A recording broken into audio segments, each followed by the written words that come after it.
Welcome to the news at 10. I'm Morgan Romero. Our top story tonight: should the Nampa library budget grow or stay the same? Aspen Shumpert joins us in studio. And Aspen, that question is dividing city council and people who live in Nampa. Right, Morgan. Some council members say county residents aren't paying their fair share, but residents worry a change in funding could still impact city users too.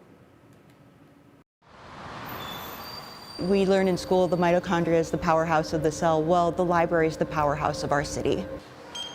Nampa Library Director Jared Tolman says more people are using the library than ever before. Last year we had over 274,000 people walk through the front doors. He says library attendance saw an 8% increase last year.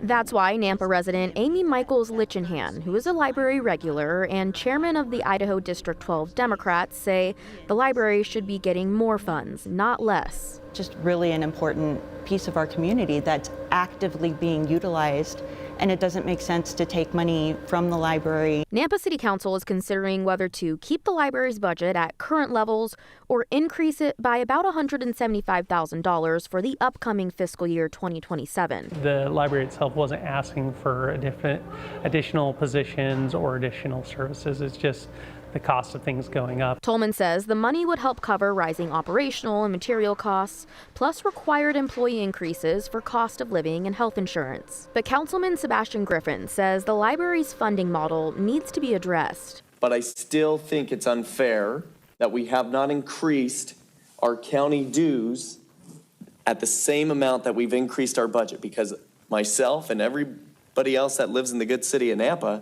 is paying that increase year over year. Griffin says non-resident fees haven't increased since 2003, while the library's budget, which is funded by resident property taxes, has grown 170% since then.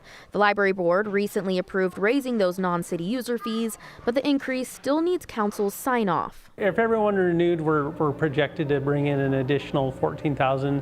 That's nowhere close what the discussion is. Griffin feels the years of imbalance are still a reason to hold the budget flat. Tolman says if the additional funding for next year isn't approved, we want to try and reduce letting staff go. So we are definitely looking at some vacant positions, seeing if we could do without those. He says taking away staffing could impact programs, but it's too early to tell which ones. Know that we're working our very best to try and make the impact to the community as small as possible. Michaels Lichenhan says since cost of living and health insurance increases are mandated citywide, the library shouldn't have to absorb those costs by cutting its own budget. When there are less resources for the community, the people who are using them have to go somewhere else, and there's not a lot else in Nampa for them to do. She worries scaling back staff and programs could impact families who rely on the library. We want to keep our kids and our citizens safe and involved and interactive with all of the programs that we have available to them. The mayor has asked council not to cut youth services, so we'll see where those land. A final decision has not been made. City staff are expected to bring back specific proposals for council to review before a final decision on the August 17th city council meeting and overall budget hearing. Morgan. I guess I'm sort of surprised to hear that people in the county pay for the city library, Aspen. Yeah, I believe that's a mix across the state. I know Caldwell also allows that over in their library, so something that it could be going on elsewhere. Yeah, because counties can't always foot the bill for that from across the board. Okay, Aspen, thank you.